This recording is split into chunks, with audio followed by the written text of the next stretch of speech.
Hello students, my name is Manisha and I'll be taking up the social issues current affairs for the previous week. Social issues का basically हम GS1 में बहुत ज़्यादा use कर सकते हैं society के पेपर में। अराउंड 6 to 7 क्वेश्चंस जो हैं GS1 में सोसाइटी के रिगार्डिंग आते हैं। अगर इन टॉपिक्स में से डायरेक्ट ना भी क्वेश्चंस आए कि भाई what is the medical termination of pregnancy act और what are the recent amendments, but हम इन चीज़ों का यूज़ करके किसी भी एक टॉपिक को अच्छा बना सकते हैं। अगर हमें विमेन के राइट्स की बात करनी है तो हम लोग ये लिख सकते हैं कि भाई एक नया बिल आया है जिसमें उनको अबॉर्शन करने के लिए लीगलाइज कर दिया गया है, उनके रिप्रोडक्टिव राइट्स को स्ट्रेंथन अप किया गया है। ठीक है, तो इस तरीके से हम लोग इन चीज़ों का यूज़ कर सकते हैं to make our answers better. ठीक है, तो स्टार्ट करते हैं। फर्स्ट टॉपिक है medical termination of pregnancy amendment bill 2020। News में ये इसलिए है क्योंकि ये जो बिल है लोकसभा में तो पास हो चुका है इन मार्च 2020 और अभी ये अज्यूम किया जा रहा है कि जो अभी ऑनगोइंग बजट सेशन है इसमें ये डिस्कस किया जाएगा राज्यसभा में। तो अगर दोनों हाउस में पास हो जाएगा फिर प्रेसिडेंट के पास जाएगा और उसके बाद इसको लॉ बना दिया जाएगा। ठीक है, अगर हम अमेंडमेंट्स की बात करते हैं, अमेंडमेंट की अगर हम बात करेंगे तो इसके पहले जो ओरिजिनल एक्ट है उसमें क्या ऐसी लिमिटेशंस हैं जिसको हम लोगों ने अमेंडमेंट्स के थ्रू ठीक किया है। ठीक है, तो पहले वो पता होनी चाहिए हमें। ठीक है, तो इसका जो ओरिजिनल एक्ट है इसका जो ये कहता है, ठीक है, जो ओरिजिनल एक्ट है MTP 1971। ठीक है, हमें इतना पता है कि भाई 1971 से पहले, before 1971 abortion was criminalised under section 312 of Indian penal code. ठीक है, मतलब 1971 से पहले क्या था, अबॉर्शन वॉज क्रिमिनलाइज्ड, इलीगल था, no women can have the abort the child. ठीक है, बट 1971 में नया एक्ट पास किया गया MTP 1971 जिसने ये बोला कि भाई अगर टाइमिंग इस तरीके से है कि भाई there is no harm to the health of women और चाइल्ड तो अबॉर्शन जो है वो लीगलाइज है। बट वहाँ पर कुछ टाइमिंग्स इन लोगों ने स्पेसिफाई कर दी थी।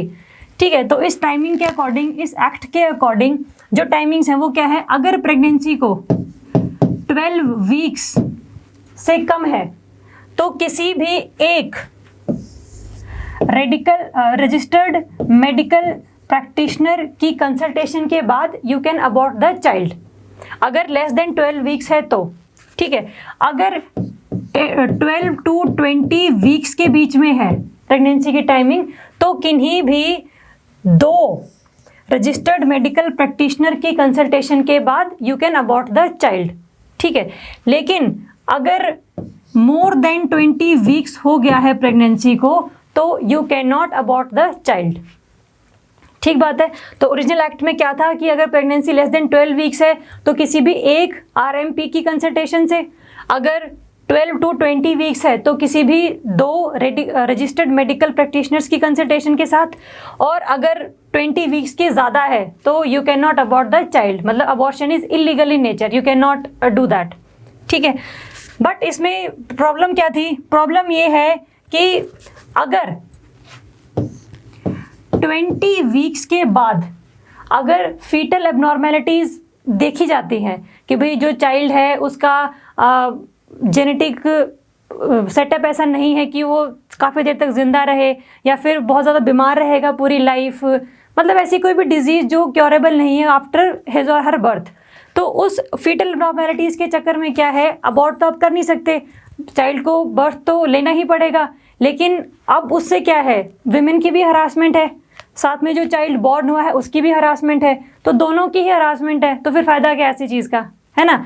तो इस चीज़ को रोकने के लिए जो अमेंडमेंट्स हैं, अमेंडमेंट्स में क्या किया गया है कि भाई अगर, फर्स्ट हमें ध्यान रखना है, अगर प्रेगनेंसी लेस देन 20 वीक्स है तो ओनली 1 RMP की कंसल्टेशन, और अगर मोर देन 20 वीक्स है तो 2 RMPs की कंसल्टेशन, और अगर मोर देन 24 वीक्स है तो you can not abort the child. ठीक बात है, मतलब जो पहले 12 था उसको हम लोगों ने 20 कर दिया है, और जो पहले 12 to 20 था उसको हम लोगों ने 20 to 24 कर दिया है, और जो लिमिट है 20 वीक्स की उसको हमने बढ़ाकर 24 वीक कर दिया है। मतलब 1 महीने की मोहलत और दे दी गई है कि भाई अगर if you want to abort the child then you can abort the child. अगर 24 वीक्स के बाद भी पता लगता है कि भाई अगर चाइल्ड पैदा हुआ तो मुश्किलें आएंगी उसको आगे आने वाली लाइफ में, तो there is a medical board. हर एक स्टेट और हर एक यूटी में एक मेडिकल बोर्ड बिठाया जाएगा, जिसके मेंबर्स कौन होंगे? गायनोकोलॉजिस्ट एक मेंबर होगा, है ना, सोनोलॉजिस्ट और रेडियोलॉजिस्ट, और एक पेडिट्रिशियन और अदर मेंबर्स जो भी सेंट्रल गवर्नमेंट डिसाइड करेगी। इस बोर्ड की कंसल्टेशन के बाद ही अगर वो कहते हैं कि भाई हाँ चाइल्ड को बहुत ज़्यादा दिक्कत होने वाली है तो आप अबॉर्ट कर दो इसको, तब उनकी कंसल्टेशन से उस चीज़ को लीगलाइज कर दिया जाएगा। बट 24 वीक्स के बाद अबॉर्शन करना मतलब इन स्पेशल सर्कमस्टांसेस, बहुत ज़्यादा स्पेशल सर्कमस्टांसेस हों कि भाई अगर चाइल्ड बॉर्न हुआ तो बिल्कुल भी नहीं सर्वाइव कर पाएगा, सिर्फ उसी केस में ये लोग ऐसा कर सकते हैं, अदरवाइज नहीं। ठीक है, तो हम लोगों ने भी देखा है कि भाई टाइमिंग्स जो हैं वो बढ़ा दी गई हैं फॉर दी अबॉर्शन। तो एक तो अमेंडमेंट ये की गई है। ठीक है, चलो सेकेंड अमेंडमेंट है, जो ओरिजिनल लॉ था उसमें अगर कोई माइनर मतलब लेस देन 18 ईयर्स, अगर लेस देन 18 ईयर की कोई भी गर्ल अबॉर्ट करवाना चाहती है तो उसके लिए उसको जो written consent of the guardian is required, मतलब खुद से वो नहीं ये डिसीजन ले सकती। जो नया अमेंडमेंट एक्ट है उसमें क्या है, इस क्लॉज को खत्म कर दिया गया कि भाई if minor wants to abort her child then there is no permission required from the guardian. ठीक है, तो 2 अमेंडमेंट्स ये हैं। नेक्स्ट अमेंडमेंट है, जो ओरिजिनल एक्ट है उसमें एक था कि there is no clause for the unmarried women. ठीक है, अगर कोई अनमैरिड वुमेन है वो अपना चाइल्ड अबॉर्ट करवाना चाहती है तो उस केस में पूरी तरीके से वो इलीगल है ओरिजिनल एक्ट में। ठीक है, बट जो नया अमेंडमेंट्स है उसमें क्या है, अनमैरिड वुमेन के नाम से भी ये क्लॉज बनाया गया है कि अगर अनमैरिड वुमेन चाहे तो खुद के डिसीजन से ही अपना चाइल्ड अबॉर्ट करवा सकती है, उसके लिए उसको किसी की परमिशन की ज़रूरत नहीं है। बट टाइमिंग्स हमें ध्यान रखनी है कि भाई अगर 12 वीक है या 20 वीक है, 24 वीक है, उसके लिए सारा प्रोसीजर सेम रहेगा। ठीक है, जैसे ओरिजिनल एक्ट में क्या था कि if there is a contraceptive failure तो उस क्लॉज को वो यूज़ नहीं कर सकती टू अबॉर्ट द चाइल्ड। ठीक है, बट नए एक्ट में क्या है, the contraceptive failure in case of unmarried women is the criteria to abort her child. ठीक है, तो तीसरी अमेंडमेंट ये है।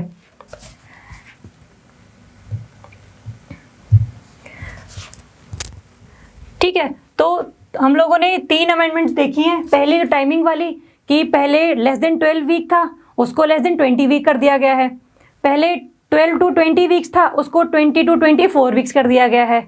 ठीक है, दूसरी थी जो माइनर चिल्ड्रन माइनर विमेन वाली कि अगर गार्जियन की कंसेंट रिक्वायर्ड पहले थी, नए एक्ट में कोई रिक्वायरमेंट नहीं है। थर्ड अमेंडमेंट है कि अनमैरिड विमेन का पहले as a contraceptive failure there was no criteria to abort the child, but अब नए अमेंडमेंट में there is a criteria to abort the child in that case. ठीक है, चलो नेक्स्ट है। ठीक है, तो जल्दी से देख लेते हैं एक बार कि भाई नई जो है अमेंडमेंट्स क्या क्या हैं। पहला तो है अपर लिमिट को एक्सटेंड कर दिया गया है from 20 to 24 weeks. The special categories of women, rape survivors, victims of incest and differently abled and minors, मतलब इनको अगर अबॉर्ट करवाना है चाइल्ड तो इनको आफ्टर 20 वीक्स भी, तो उसके लिए हाई कोर्ट या सुप्रीम कोर्ट जाने की ज़रूरत नहीं है। ये simple special categories of women है, रेप सर्वाइवर्स हैं तो अपना चाइल्ड अबॉर्ट कर सकती हैं, उसके लिए कोई परमिशन की ज़रूरत नहीं है इनको। ठीक है, नेक्स्ट है बस वही है कि 20 वीक्स और 24 वीक्स के बीच में 20 वीक से पहले एक रजिस्टर्ड मेडिकल प्रैक्टिशनर की कंसल्टेशन की आवश्यकता है और 20 to 24 वीक्स में 2 RMPs की रिक्वायरमेंट है। और जो नया एक मेडिकल बोर्ड बनाएंगे हर एक स्टेट और यूटी में, जो डिसाइड करेगा कि अगर प्रेगनेंसीज 24 वीक्स के बियॉन्ड जाती हैं in case of foetal abnormalities, वो डिसाइड करेंगे कि इनको चाइल्ड अबॉर्ट करवाने देना है या नहीं देना है। ठीक है, तो ये है हमारी हाइलाइट्स ऑफ द अमेंडमेंट्स। ठीक है, चलो नेक्स्ट चलते हैं। नेक्स्ट इशू है कि भाई what is the need of the amendment, amendment की जरूरत क्यों पड़ी। ठीक है, पहला तो है कि भाई जो reproductive rights of the women, अगर विमेन को कोई डिसीजन लेना है कि if she wants to carry the child और नॉट, उसमें उसकी से भी होनी चाहिए थोड़ी बहुत, सिर्फ सोसाइटी या फिर उसके पेरेंट्स की या फिर हस्बैंड की परमिशन की ज़रूरत नहीं पड़नी चाहिए। ठीक है, मतलब उसकी से भी होनी चाहिए, दोनों की होनी चाहिए। ठीक है, तो पहला तो ये कि रिप्रोडक्टिव राइट्स ऑफ विमेन को ये डिनाई करता था, है ना, specially in case of unmarried women, है ना, specially in case of minor women. तो इन दोनों कैटेगरीज को रिप्रोडक्टिव राइट्स दे दिए गए हैं थ्रू दिस अमेंडमेंट। नेक्स्ट है, अगर हम कहते हैं कि भाई after 20 weeks abortion is illegal, तो अगर हम किसी चीज़ को पूरी तरीके से इलीगल कर देते हैं तो the industry became the underground, कि भाई छोटे मोटे ऐसे कॉटेज इंडस्ट्रीज टाइप से बने हुए हैं कि जो थोड़ा बहुत पैसा लेके आपका काम कर देते हैं। ठीक है, तो इस तरीके से क्या होता है, अगर ऐसी इंडस्ट्रीज होती हैं तो ना कोई रेगुलेशन होती है उन पे, है ना, रेगुलेशन नहीं होगी तो वो चाहे कैसा ही अपना मटेरियल यूज़ करें या फिर कैसी सैनिटेशन बनाए रखें चाहे ना बनाए रखें, उनको कोई नहीं पूछता, है ना। तो इस केस में क्या होता है, बहुत सारी डेथ्स होती हैं ड्यू टू दिस, है ना। डेथ्स क्यों होती हैं, क्योंकि अगर हाइजीन मेंटेन नहीं करोगे, है ना, और आपके पास कोई रजिस्टर्ड मेडिकल प्रैक्टिशनर्स अच्छे नहीं हैं, क्वालिटेटिव नहीं है, तो फिर दिक्कत रहती है ज़्यादा कि प्रोसेस ऑफ अबॉर्शन में। तो इसके लिए क्या है, there was a study, India journal of medical ethics, इसने कहा था कि भाई जो इंडिया में 10 to 13% ऑफ मटर्नल डेथ्स हैं वो ड्यू टू अनसेफ अबॉर्शंस हैं। ठीक है, तो इस डेटा को हम लोग कोट कर सकते हैं जब हम इसके इश्यूज को डिस्कस कर रहे हैं। ठीक है, कि भाई क्या अमेंडमेंट्स की ज़रूरत है या नहीं है। तो अमेंडमेंट्स की ज़रूरत है, तो इसमें हम लिख सकते हैं कि भाई अगर अनसेफ अबॉर्शंस होते हैं, और वो क्यों होते हैं, क्योंकि जो इंडस्ट्री है वो अंडरग्राउंड चली गई है, उस पर कोई रेगुलेशन नहीं है, तो वो जैसा उनका दिल करता है, ऑटोनोमस है, वैसे तरीके से वो अपना काम करते हैं। ठीक है, और क्या है, ठीक है, पहले वाले एक्ट में क्या था कि भाई 20 वीक्स के बाद अबॉर्शन नहीं करवा सकते, बट अब ऐसी मेडिकल टेक्नोलॉजीज आ गई हैं जिसकी हेल्प से मोर देन 20 वीक्स के बाद भी there is a chance of safe abortion, ऐसी कोई दिक्कत वाली बात नहीं है। ठीक है, तो टेक्नोलॉजी वाइज जो है वो हम काफ़ी डेवलप कर चुके हैं, तो 20 वीक्स के बाद भी इजीली चाइल्ड को अबॉर्ट करवा सकते हैं without getting any harm to the women. ठीक है, चलो ये तो हो गए कि भाई पहले ओरिजिनल एक्ट में क्या था, अमेंडमेंट्स में क्या था, अमेंडमेंट्स की ज़रूरत क्यों पड़ी। ठीक है, अब जो अमेंडमेंट कर दी गई हैं तो उसके बेनिफिट्स क्या होंगे, है ना। बेनिफिट्स हैं कि भाई अगर कोई फीटल एबनॉर्मेलिटी 20 वीक्स के बाद पता लगती है तो easily you can abort the child legally, है ना। इलीगल तो चलो अंडरग्राउंड इंडस्ट्री चलती ही थी पहले, बट अब लीगली आप चाइल्ड को अबॉर्ट कर सकते हैं। ठीक है, सेकंड है जो रेप विक्टिम्स हैं या फिर जो अंडर एज वुमेन हैं, उनको भी जो अनवांटेड प्रेगनेंसी है उसको वो लीगली अबॉर्ट करवा सकती हैं, there is no issue in that. फिर वही देखो अनमैरिड वुमेन के लिए भी है, उनको भी giving reproductive rights to the women. ठीक है, तो ये कुछ इसके पॉजिटिव्स हैं जो हमें लिखने हैं। ठीक है, नेक्स्ट है इश्यूज क्या क्या है। इशू एक तरीके से ये वाला इंपॉर्टेंट इशू है कि भाई 59 कंट्रीज़ में जो है इलेक्टिव अबॉर्शन अलाउड है, लेकिन उसमें से सिर्फ 7 कंट्रीज़ ही आफ्टर 20 वीक्स के बाद अबॉर्शन करने की परमिशन देती हैं। ठीक है, तो इसका मतलब जितनी भी बड़ी कंट्रीज़ हैं जैसे Canada, China, Netherlands, north Korea, Singapore, US और वियतनाम, इनके पास टेक्नोलॉजी काफ़ी अच्छी है, इसलिए ये लोग जो है 20 वीक्स के बाद भी अबॉर्शन करने की परमिशन देते हैं। बट सेकेंड हैंड पे इंडिया है, एक डेवलपिंग कंट्री है, तो इतनी ज़्यादा टेक्नोलॉजिकल एडवांसमेंट नहीं है, और इसकी वजह से 20 वीक्स के बाद अबॉर्शन करना थोड़ा सा मेडिकल वाइज थोड़ा सा हार्मफुल हो सकता है। देयर कैन बी लिमिटेशंस कि भाई टेक्नोलॉजी अच्छी नहीं है आपके पास, इसलिए ही काफ़ी अनसेफ अबॉर्शंस भी हो सकते हैं। ठीक है, मतलब टेक्नोलॉजिकल एडवांसमेंट दोनों कंट्रीज़ की अलग अलग हैं। जिन्होंने अलाउ किया है वो डेवलप्ड हैं, और हम एक तरीके से भी डेवलपिंग है जिनमें टेक्नोलॉजी अच्छी नहीं है अभी इतनी। ठीक है, नेक्स्ट है the preference of a male child, है ना। अगर हमें पता है कि जो इंडियन सोसाइटी है that is patriarchal in nature, है ना, प्रेफरेंस ऑफ मेल चाइल्ड हमेशा ही होती है। अगर देयर इज़ अ स्टडी कि भाई अगर किसी विमेन के 5 गर्ल्स हैं, then they go for the 6th child so that they can have a male child. ठीक है, लेकिन अगर किसी के 2 बॉयज़ हैं किसी विमेन के, तो they do not go for the 3rd child, क्योंकि boys are always preferred. Patriarchal society है, ठीक है, तो इसमें क्या कर सकते हैं, पेट्रियार्कल सोसाइटी है तो प्रेफरेंस ऑफ मेल चाइल्ड है। तो इससे क्या है, जो सेक्स डिटर्मिनेशन के सेंटर्स हैं वो काफ़ी बढ़ सकते हैं, और आफ्टर 20 वीक्स भी जो है अबॉर्शन इजीली करवा सकते हैं, अगर वो पता करवाना चाहें कि भाई डिटर्मिन जो सेक्स है वो किस मतलब क्या सेक्स है चाइल्ड का। ठीक है, तो इस केस में ये बिजनेस भी थोड़ा सा प्रॉस्पर कर सकता है। ठीक है, चलो, तो ये 2 इश्यूज हैं। एक इशू है कि भाई डेवलपिंग और डेवलप्ड कंट्रीज का कंपैरिजन, और दूसरा the preference of male child in the society like India which is patriarchal in nature. ठीक है, तो ये तो है इश्यूज। नेक्स्ट है वे फॉरवर्ड। वे फॉरवर्ड है कि भाई देखो, डेफिनेटली ये जो अमेंडमेंट्स हैं इस एक्ट में दे आर डिज़ायरेबल, क्योंकि विमेन की जो रिप्रोडक्टिव राइट्स हैं उनको देना, that is the right to dignified life, है ना। तो जो राइट टू लाइफ है that is also the fundamental right under article 21, तो उनको फंडामेंटल राइट ही दे रहे हैं हम लोग बेसिकली। ठीक है, same in case of unmarried women और जो माइनर गर्ल्स हैं, राइट टू प्रिवेसी भी है ना, right to privacy which is also a fundamental right under article 21। ठीक है, राइट टू प्रिवेसी का फंडामेंटल राइट बना after Puttaswamy judgement in 2017। ठीक है, तो दोनों ही फंडामेंटल राइट्स हैं, तो अगर हम बेसिकली फंडामेंटल राइट ही वुमेन को दे रहे हैं तो that is a good step, desired step.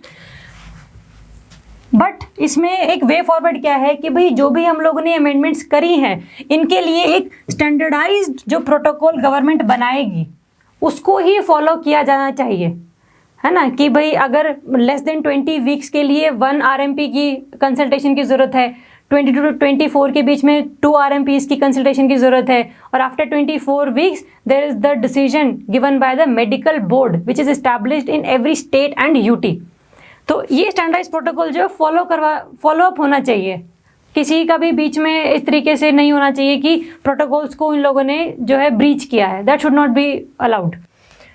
दूसरा, जो अबॉर्शन का क्वेश्चन है, एक तरीके से सोसाइटी जैसी हमारी है that is kind of traditional in nature, कि अबॉर्शन को हम लोग अभी भी एक तरीके से स्टिग्मा की तरह मानते हैं, एक टैबू मानते हैं कि abortion should not be allowed.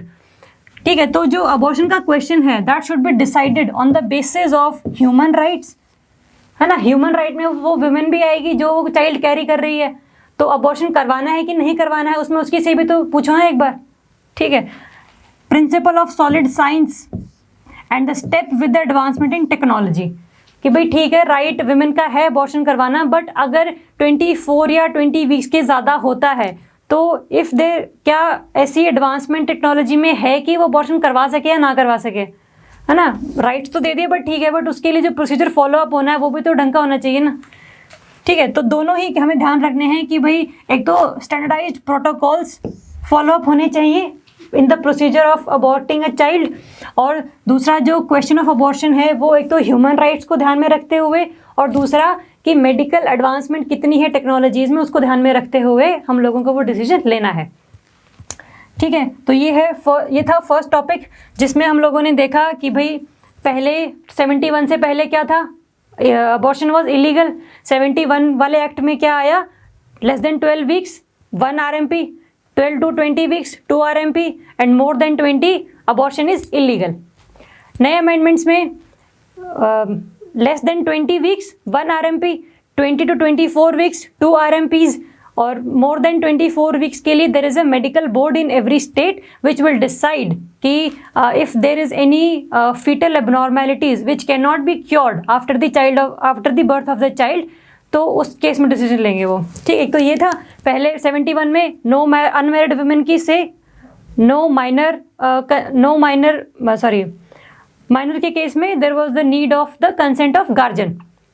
और नए वालों में अनमैरिड वुमेन का केस भी इंक्लूड किया गया है, स्पेशल कैटेगरीज ऑफ वुमेन भी इंक्लूड किया गया है, लाइक द रेप सर्वाइवर्स, है ना। और नेक्स्ट है कि जो माइनर है अगर वो अबॉर्शन करवाना चाहती है तो there is no need for the consent of the guardian. ठीक है, फिर हमने देखा कि भाई what is the need of the amendment की नीड्स क्या थी, तो वही reproductive rights of the women, अगर फीटल एबनॉर्मेलिटीज 20 वीक्स के बाद पता लगती हैं तो बहुत बड़ा आपको सुप्रीम कोर्ट या हाई कोर्ट जाना पड़ता है to have the right of abortion. ठीक है, मतलब जा सकते हैं, बट वो एक बहुत लीगल कम्बरसम प्रोसीजर है जिसको कोई भी पर्सन जो है वो फॉलो नहीं करना चाहता, क्योंकि बहुत सारा टाइम लग जाता है उसमें डिसीजन आने में। ठीक है, तो अमेंडमेंट्स की ज़रूरत क्यों पड़ी थी, दूसरा कि भाई इश्यूज़ क्या हैं इस नए अमेंडमेंट्स के साथ में, डेवलपिंग और डेवलप्ड वाला, और पहला patriarchal nature of the Indian society, और लास्ट में हम लोगों ने वे फॉरवर्ड दिया कि भाई जो अमेंडमेंट्स हम लोग लेकर आए हैं उनको हम अच्छे तरीके से किस तरीके से पुट कर सकते हैं ऑन द सोसाइटी। ठीक है, मतलब पहला एक प्रोटोकॉल शुड बी स्टैंडर्डाइज्ड। ठीक है, and next the question of abortion should be decided on the basis of human rights and the principle of solid sciences. ठीक है, तो ये है फर्स्ट टॉपिक। नेक्स्ट टॉपिक पे चलते हैं। नेक्स्ट है बजट 2021 में कौन कौन से प्रपोजल्स आए हैं हेल्थ और वेलबींग को लेकर। ठीक है, पहली बात तो कितना रुपीस का बजट है ये ध्यान रखना है हम लोगों को, क्योंकि अगर कोई भी हम आंसर लिखते हैं ना जब मेंस में, तो जब इसको इंट्रोडक्शन देते हैं तो ऐसे ऐसे फैक्ट्स बहुत काम आते हैं हमारे, हमें सोचना नहीं पड़ता कि हम इंट्रोडक्शन में क्या लिखें। इससे टाइम की बचत काफ़ी होती है, क्योंकि हमें एक क्वेश्चन 9 मिनट्स के राउंड में लिखना होता है, तो अगर इंट्रो पहले से ही पता है आपको तो you are safe in respect of time. ठीक है, तो पहले बजट का जो एलोकेशन है वो कितना है ध्यान रखना है, ₹2.24 लाख करोड़, जो कि एक शार्प इंक्रीज है ऑफ 137% फ्रॉम द 2021।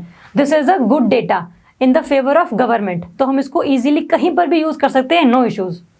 ठीक है, ये तो है कि भाई कितना रुपीस का एलोकेशन है। इतना एलोकेशन बढ़ा है, वो क्यों बढ़ा है, because of corona covid crisis, क्योंकि है ना during the ongoing Covid health crisis, this is the foremost of the 6 crucial pillars of that form foundation of the union budget. ठीक है, ये एक है, मतलब जब बजट पेश किया गया था सीतारमन जी के द्वारा तो उसमें 6 पिलर्स थे, तो उनमें से ये एक है। वो 6 पिलर्स हमें ध्यान रखने चाहिए, है ना। ध्यान क्यों रखने चाहिए, बिकॉज वो क्या है, ये दर्शाता है कि जो गवर्नमेंट है उसकी क्या प्रेफरेंसेस हैं, कितना ज़्यादा वो किस चीज़ पर फोकस्ड है ना। अगर ह्यूमन पर उसने एक पिलर माना है उसको, मतलब उसके उस एरिया में वो बहुत ज़्यादा काम करना चाह रहे हैं। ठीक है, तो उस पर क्वेश्चन बन सकता है इजीली मेंस में। ठीक है, तो पहला तो कि भाई रुपीस कितना दिया है, इंक्रीज किया गया है, इंक्रीज क्यों किया गया है, because of the corona crisis. ठीक है, थर्ड क्वेश्चन आता है कि अप्रोच क्या रही है गवर्नमेंट की। अप्रोच क्या रहती है, पहले होता है एक तो अप्रोच है प्रिवेंटिव केयर, दूसरी है क्यूरेटिव केयर, और तीसरी इन लोगों ने जो नई ऐड करी है, this is the new which is wellbeing. ठीक है, प्रिवेंटिव केयर का मतलब क्या है, प्रिवेंटिव केयर जैसे वैक्सीनेशन, है ना, vaccination, immunisation, awareness campaign regarding the child, regarding the rights of health for the child and women और अदर पर्सन्स। ठीक है, अवेयरनेस कैंपेन्स तो ये तो है प्रिवेंटिव केयर कि भाई किसी भी डिजीज़ को होने से बचाना, कि भाई किसी भी सोसाइटी में जो पर्सन्स हैं they should not be diseased. ठीक है, नेक्स्ट है क्यूरेटिव अप्रोच। क्यूरेटिव मतलब जब डिजीज़ हो जाती है उसको क्योर करने के लिए क्या प्रोसीजर्स हैं आपकी पूरी हेल्थ केयर सेक्टर में। नेक्स्ट आया है वेल बीइंग। वेल बीइंग का बेसिकली मतलब है, वेल बीइंग में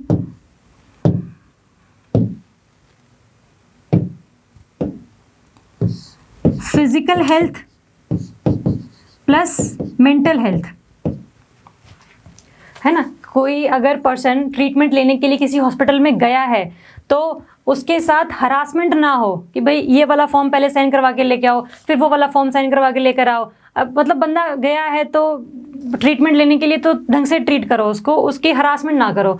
तो उसकी जो मेंटल हेल्थ है उसके साथ भी खिलवाड़ नहीं होना चाहिए, प्लस जो फिजिकल हेल्थ है उसके साथ भी खिलवाड़ नहीं होना चाहिए, है ना। मतलब जैसे अगर क्यूरेटिव अगर हम बात करें, क्यूरेटिव में क्या है कि आपको ट्रीटमेंट मिल गया, बट वेलबींग वाली अप्रोच में क्या है कि आपको ट्रीटमेंट कैसे मिला है ना। क्या आपके साथ कोई हरासमेंट की गई है ना। क्या आप ज़्यादा पैसे मांगे गए हैं, है ना। क्या आपको सिर्फ पैसे बनाने के लिए आपको एक बेड प्रोवाइड किया गया है ना। तो इस तरीके की ध्यान में रखना है चीज़ों को अगर हम वेलबींग अप्रोच की बात करते हैं तो। ठीक है, तो it is a kind of inclusive and holistic approach which is good in nature. ठीक है, तो थर्ड क्वेश्चन था अपना अप्रोच। तो अप्रोच नई कौन सी ऐड की गई है, वेलबींग वाली, other than the preventive and curative.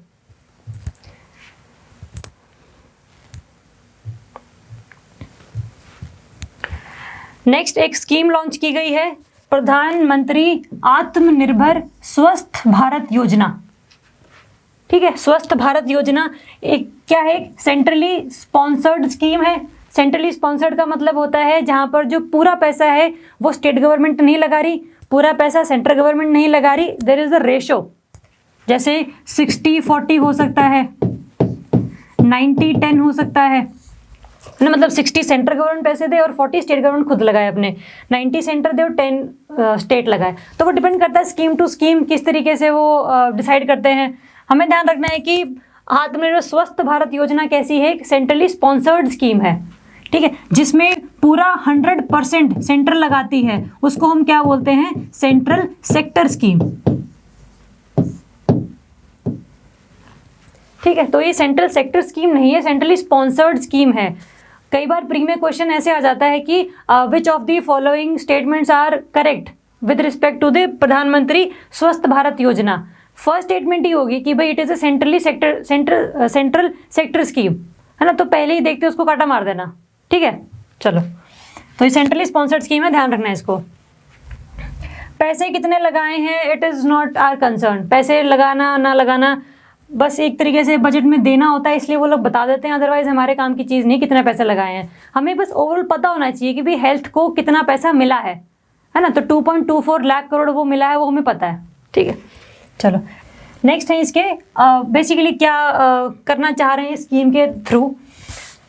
बस इतना ध्यान रखना, कुछ ना कीवर्ड्स होते हैं हर एक स्कीम के, वो आपने ध्यान रखने हैं। कीवर्ड्स कैसे कि भाई अगर कोई आपसे पूछे कि what is the objectives of the scheme, तो बस फटाफट 5-6 वर्ड याद होने चाहिए, ताकि पेपर में अगर हम लिखें ना तो टाइम ना वेस्ट हो हमारा, सोचना ना पड़े कि भाई क्या किया था, पैसे बढ़ाए थे, पैसे कम किए थे, किसके लिए लगाए थे, किसके लिए नहीं लगाए थे, वो दिमाग में नहीं होना चाहिए, उससे टाइम वेस्ट होता है। सिंपल ध्यान रखना, आपने जैसे ही दिमाग में स्वस्थ योजना, प्रधानमंत्री आत्मनिर्भर स्वस्थ योजना आए, सिंपल ध्यान रखना, पहला है कि भाई एक हेल्थ और वेलनेस सेंटर्स को सपोर्ट करना है।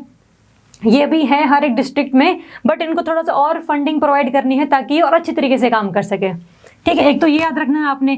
दूसरा याद रखना है आपने इंटीग्रेटेड पब्लिक हेल्थ लैब्स, मतलब जहाँ पर भी किसी भी डिजीज़ का टेस्ट वगैरह हो सके वो पब्लिक हेल्थ लैब्स होनी चाहिए जो आपस में इंटीग्रेटेड हो, है ना। अगर आपने कोई टेस्ट किसी एक लैब में करवाया है तो उसका रिजल्ट आपको किसी और लैब में भी मिल सकता है इजीली, है ना। वो डिजिटाइज्ड रिकॉर्ड होगा उनके पास। ठीक है, नेक्स्ट थर्ड आपने ध्यान रखना है क्रिटिकल केयर के हॉस्पिटल ब्लॉक्स। क्रिटिकल केयर मतलब जैसे कैंसर पेशेंट्स हैं या फिर ब्रेन ट्यूमर के पेशेंट्स हैं या फिर और जो ऐसी डिजीजेज जो काफ़ी स्पेशलाइज्ड टेक्नोलॉजी मांगती हैं, उनके लिए अलग से हॉस्पिटल्स में अलग से क्रिटिकल केयर ब्लॉक्स होने चाहिए। ठीक है, तो उसको प्रमोट करने के लिए उसमें स्कीम में बात की गई है। सबसे इंपॉर्टेंट इसका है कि strengthening of NCDC, national centre for control of disease.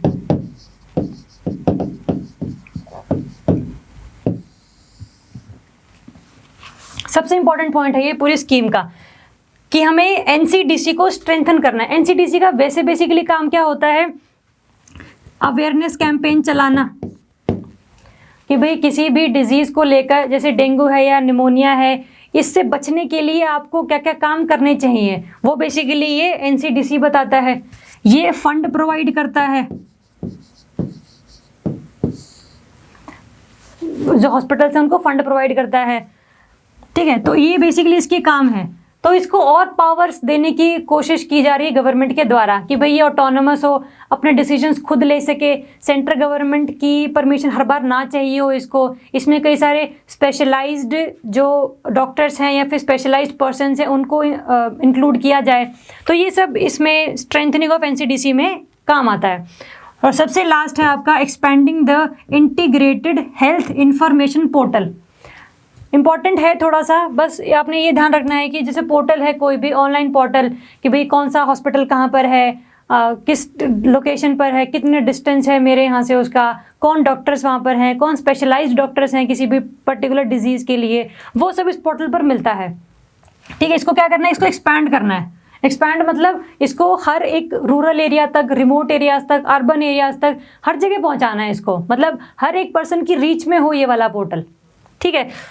तो इतने इसके अपने ध्यान रखने हैं कि भाई क्या क्या इसके ऑब्जेक्टिव्स हैं। सिंपल, प्रधानमंत्री आत्मनिर्भर स्वस्थ भारत योजना, ऑब्जेक्टिव क्या है कि भाई हर किसी को हेल्थ फैसिलिटीज़ अच्छे से प्रोवाइड करना, ठीक है। ऑब्जेक्टिव्स में अगर हम पर्टिकुलर वाइज आ जाएं तो पहला क्या है, to support the health and नए वेलनेस सेंटर्स, ठीक है, इंपॉर्टेंट एक ये है। नेक्स्ट है setting up of integrated public health labs, आपस में ये लोग क्या है इंटीग्रेटेड हो जाएं, अगर एक लैब का टेस्ट दूसरी लैब में आपको इजीली मिल सके। नेक्स्ट है क्रिटिकल केयर के लिए हॉस्पिटल ब्लॉक्स अलग से होने चाहिए।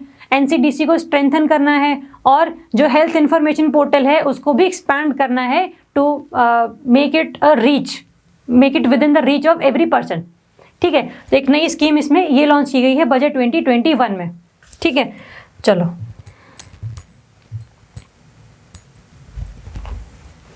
नेक्स्ट आ जाओ, वैक्सीन्स, है ना। वैक्सीन्स के लिए अब पर्टिकुलर इम्पॉर्टेंट है क्योंकि कोरोना की वैक्सीनेशन अभी शुरू हो चुकी है, तो इसके लिए पैसे चाहिए हैं। पैसे कितने दिए हैं, 35,000 crore have been allocated for the कोविड-19 वैक्सीन।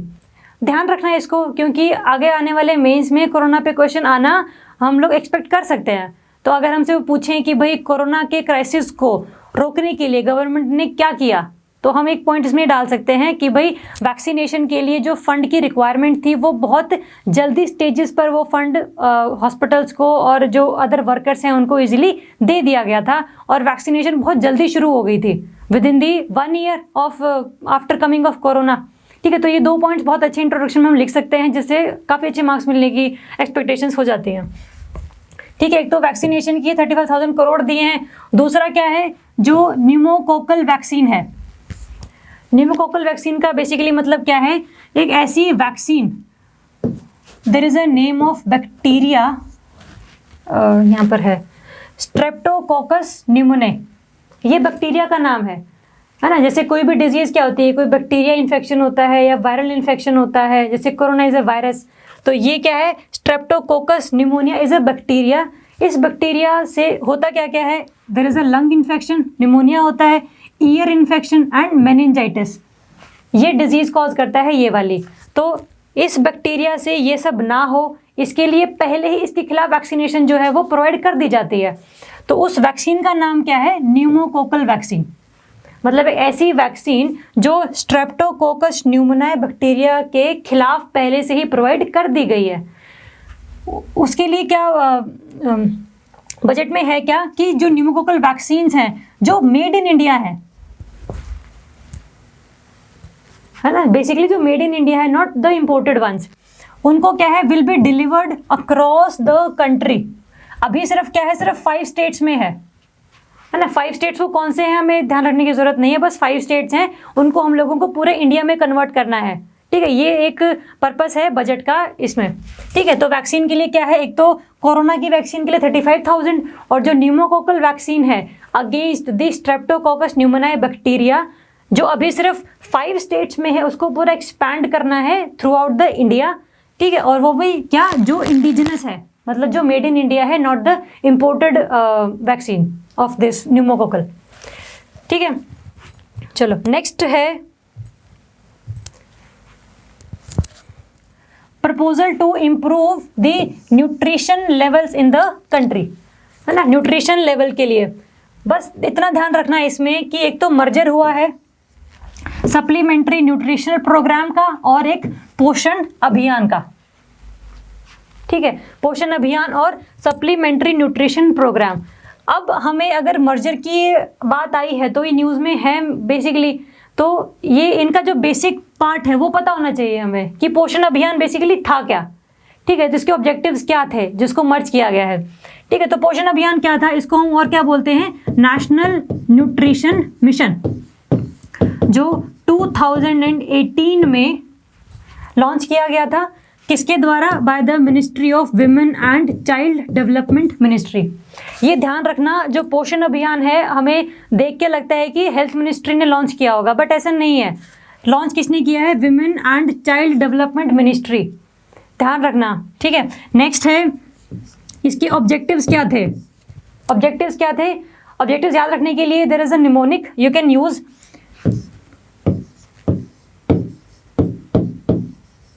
स्वाब 2232, ठीक है। एस से क्या है, स्टंटिंग, स्टंटिंग मतलब जिनकी with respect to age height कम होती है,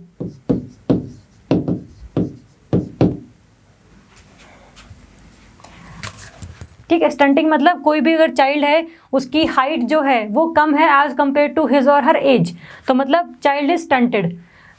स्टंटिंग यू से अंडर न्यूट्रिशन, अंडर न्यूट्रिशन। ए से अनीमिया, और बी से लो बर्थ वेट, ठीक है। Swab, stunting, under nutrition, anaemia और लो बर्थ रेट 2232, मतलब हर एक साल में हमें स्टंटिंग को बाय 2% कम करना है, हमें हर साल अंडर न्यूट्रिशन को बाय 2% कम करना है, अनीमिया को by 3% and low birth rate को बाय 2%, ठीक है। चलो बाय का मतलब जैसे है कि मान लो आपके पूरे इंडिया में एक टाइम पर जो है 100 चिल्ड्रन आर स्टंटेड, है ना। 2020 की बात कर लेते हैं, 2020 में there is 100 children are stunted, तो 2021 में क्या होना चाहिए, दे शुड बिकम 98, 2% कम करने हैं ना। फिर 98 का 2% अराउंड 2, तो वो 96 हो जाने चाहिए 2022 में, ठीक है। इस तरीके से अंडर न्यूट्रिशन, अनीमिया और लो बर्थ रेट, मतलब हर साल हमें 2%, 3% और 2% इनका कम करना है। ये पोषण अभियान का जो है वो ऑब्जेक्टिव था, ये ध्यान रखना है हमें, ठीक है। एक तो ऑब्जेक्टिव इसका ये था, और दूसरा इसमें एक नया लॉन्च किया गया था कि there is the national council on nutrition, national council on nutrition, जिसका जो चेयरमैन था that was the vice chairman of NITI Aayog, ठीक है। ध्यान रखने की जरूरत नहीं है इतनी, बट कभी कभी छोटे एग्जाम्स में आ जाता है, तो ध्यान रखना कि भाई इसका जो चेयरमैन था that the vice chairman of नीति, क्योंकि अब ये अगर न्यूज़ में है कि इसका मर्ज किया गया है तो इसका न्यूज़ में रहना एक्सपेक्टेशंस हैं कि इस पर क्वेश्चन बनेगा इजीली, ठीक है। तो ध्यान रखना है इसका थोड़ा सा।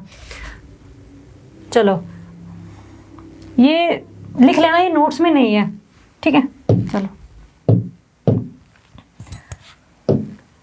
ठीक है, तो पहला तो हमने ये डिस्कस किया कि there is a merger of supplementary nutrition programme and the Poshan Abhiyan. इसको क्या बना दिया गया है बेसिकली, मिशन पोषण 2.0। ये रहा मिशन पोषण 2.0। देखो जो ऑब्जेक्टिव्स हैं वो सारे सेम रहेंगे, क्योंकि मतलब एक नई स्कीम के लाने से जो पुराने ऑब्जेक्टिव्स हैं वो ख़त्म नहीं कर देती सरकार, ऑब्जेक्टिव्स वही रहेंगे, बट जो इनकी एक आप कह लो जो गवर्नेंस स्ट्रक्चर है वो थोड़ा सा चेंज हो जाएगा कि भाई पैसे कैसे जा रहे हैं, पर्टिकुलर स्कीम पर कैसे पैसे जा रहे हैं। एक होलिस्टिक इन लोगों ने कर दिया है अभी कि भाई जो न्यूट्रिशन और पोषण अभियान और सप्लीमेंट न्यूट्रिशन प्रोग्राम दोनों ही न्यूट्रिशन को लेकर हैं, तो अलग अलग स्कीम चलाने की बजाय कि एक ही ना कर दें, है ना। जब ऑब्जेक्टिव ही ये है कि पूरी कंट्री को न्यूट्रिशन वाइज अच्छा करना है तो सिर्फ एक स्कीम की ही क्यों ना चलाए, दो चलाने की क्या ज़रूरत है, ठीक है। तो एक तो ये है कि मर्जर है पोषण अभियान का, सप्लीमेंट्री न्यूट्रिशन प्रोग्राम है। थोड़ा देख लेना इसका SNP का कि there is a main component of integrated child development services ICDS। ये बेसिक का टॉपिक है, ये हम बाद में करेंगे अगर मतलब बेसिक वाली क्लासेस में। अभी सिर्फ ध्यान रखना है कि भाई इन दोनों को मिलाकर जो है एक नया प्रोग्राम शुरू किया गया है, मिशन पोषण 2.0। चलो नेक्स्ट है, बस एक और है कि intensified strategy to improve nutritional outcomes across 112 aspirational districts. हर बार ये ऐसा करते हैं कि नए जो एस्पिरेशनल डिस्ट्रिक्ट्स हैं, ये डिस्ट्रिक्ट्स कौन से हैं एस्पिरेशनल, जहाँ पर nutrition level, health level, education level, infant mortality rate, maternal mortality rate बहुत ज़्यादा है, ठीक है। मतलब एजुकेशन कम है, हेल्थ कम है और IMR और MMR ज़्यादा है, ठीक है। तो ऐसे डिस्ट्रिक्ट्स कुछ डिसाइड किए हुए हैं गवर्नमेंट ने कि इन पर हमें ज़्यादा फोकस करने की ज़रूरत है, ठीक है। तो इन डिस्ट्रिक्ट्स के लिए भी एक इंटेंसिफाइड स्ट्रैटेजी होगी। स्ट्रैटेजी क्या होगी वो भी आगे वाला टाइम पता लगेगा, बस ध्यान रखना कि हाँ स्ट्रैटेजी कुछ ना कुछ हम पुट करने की कोशिश कर रहे हैं, ठीक है।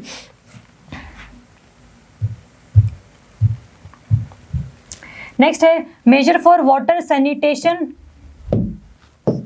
And environment Jal Jeevan mission urban. ध्यान रखना अर्बन जल जीवन मिशन लॉन्च किया गया है। जल जीवन मिशन रूरल जो था वो ऑलरेडी लॉन्च किया जा चुका था 2019 में, ठीक है। रूरल वाले में क्या था कि भाई 2024 तक जितने भी रूरल हाउस होल्ड्स हैं उनको टैप वाटर कनेक्शन प्रोवाइड करना,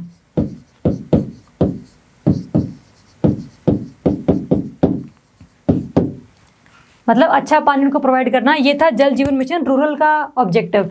अब हम लोगों ने नया लॉन्च किया है जल जीवन मिशन अर्बन। अर्बन में क्या है, देयर शुड बी ऑब्जेक्टिव क्या है, universal water supply in all 4378 urban local bodies, ठीक है। बस ध्यान रखना है कि भाई there is a need of universal water supply in the urban areas also. उसके लिए एक नई स्कीम चलाई गई है जल जीवन मिशन अर्बन, ठीक है। और इसमें और क्या होगा, the mission will also focus on liquid waste management in 500 Amrut cities, ठीक है। अमृत मतलब Atal mission on rejuvenation and transformation of cities, ठीक है। और Atal mission on rejuvenation and urban transformation, ठीक है।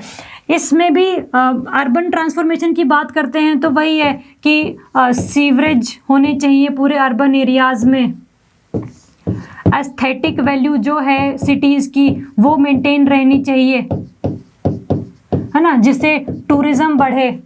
तो ऐसी कुछ सिटीज़ गवर्नमेंट ने डिसाइड करी हैं कि भाई ये अमृत सिटीज़ हैं जिसमें जो इंफ्रास्ट्रक्चर होगा वो बहुत अच्छा होना चाहिए, जो एस्थेटिक वैल्यू है वो बहुत अच्छी होनी चाहिए, जिससे कि टूरिज्म को प्रमोशन मिलेगा, ठीक है। एक तो ये चलाया गया है, ये भी ऑब्जेक्टिव है इसी JJM अर्बन का। नेक्स्ट है स्वच्छ भारत मिशन 2.0। स्वच्छ भारत मिशन ऑलरेडी चल रहा है, उसका जस्ट एक नया वर्जन लॉन्च किया गया है 2.0, जिसमें क्या है, to further improve the cleanliness of urban areas. जो ऑब्जेक्टिव है वो सेम है, to improve the cleanliness of the area, ठीक है। इसमें कोई ऐसा कुछ खास चेंज नहीं किया गया। मेन इंटरवेंशंस मतलब ऑब्जेक्टिव्स क्या हैं? देखो ये जो ऑब्जेक्टिव्स हैं थोड़ा सा ध्यान रखना, क्योंकि ये हम जब आंसर्स लिखते हैं ना किसी भी अगर हम बोलें कि what are the objectives of Swachh Bharat mission, तो यही लिखने हैं हमें। अगर हमें लगता है कि भाई कोई और चीज़ जो है वो अच्छा करेगी अर्बन सिटीज़ को, बट वो ऑब्जेक्टिव में नहीं है, तो फिर वो गलत मानी जाती है। ठीक है, तो किसी भी स्कीम के जो ऑब्जेक्टिव्स होते हैं ना, वो थोड़ा सा ध्यान रखने की भाई हाँ ये मेन पॉइंट्स हैं। ठीक है, तो इसकी मेन इंटरवेंशंस क्या है? Complete faecal sludge management and waste water treatment, है ना, मतलब जो भी वेस्ट वाटर है या फिर जो सॉलिड वेस्ट है उसको अच्छे तरीके से ट्रीट किया जाएगा। ठीक है, नेक्स्ट है सेपरेशन ऑफ गार्बेज, कि भाई जो प्लास्टिक गार्बेज है वो अलग से है, जो सॉलिड वेस्ट है वो अलग है, जो लिक्विड वेस्ट है वो अलग है, जो हजार्डस वेस्ट है वो अलग है। ठीक है, तो there is a separation of garbage at source. Source मतलब जो रिस्पॉन्सिबल है फॉर द गार्बेज, जैसे हाउस होल्ड्स, अगर हम लोग गार्बेज बेसिकली सोर्स हैं तो हम लोगों को खुद ही क्या सॉलिड वेस्ट अलग और लिक्विड वेस्ट अलग, इस तरीके से आजकल वो आई थिंक डस्टबिन भी दिए जा रहे हैं, है ना, कि भाई रेड वाला डस्टबिन जो है वो सॉलिड वेस्ट का है, वो वाला लिक्विड वेस्ट का है। इस तरीके से कुछ स्कीम चल रही है, एक बार देख लेना उसको। आई एम नॉट श्योर कि colour wise I am not sure, but ये स्कीम ऐसी चल रही है। ठीक है, नेक्स्ट है reduction in single use plastic. Single use plastic जिसको हम एक बार यूज़ करते हैं देन वी थ्रो इट, जैसे पॉलीथीन्स, है ना, और जो यूज़ एंड थ्रोज जो हम लोग यूज़ करते हैं, दैट इज़। ठीक है, तो reduction in single use plastics, reduction in air pollution and bio remediation of all legacy dump sites. ठीक है, तो ये 5 आपने ध्यान रखने हैं कि there are the main interventions of the Swachh Bharat mission urban वाला। ठीक है, कि भाई faecal sludge management, treatment of waste water, bioremediation, air pollution को कम करना, सिंगल यूज प्लास्टिक्स को कम करना और complete separation of garbage at the source. ठीक है, ये 5 आपने ध्यान रखने हैं। इन कीवर्ड्स को हम लोग और कहीं भी यूज़ कर सकते हैं। ठीक है, चलो अब बायो रेमिडिएशन। बायो रेमिडिएशन का मतलब क्या है? बायो मतलब लिविंग ऑर्गेनिज्म और रेमिडिएशन मतलब किसी भी जगह को सुंदर करना। ठीक है, मतलब with the help of living organisms. जैसे फॉर एग्जांपल अगर ओशन में ऑयल स्पिल हो जाता है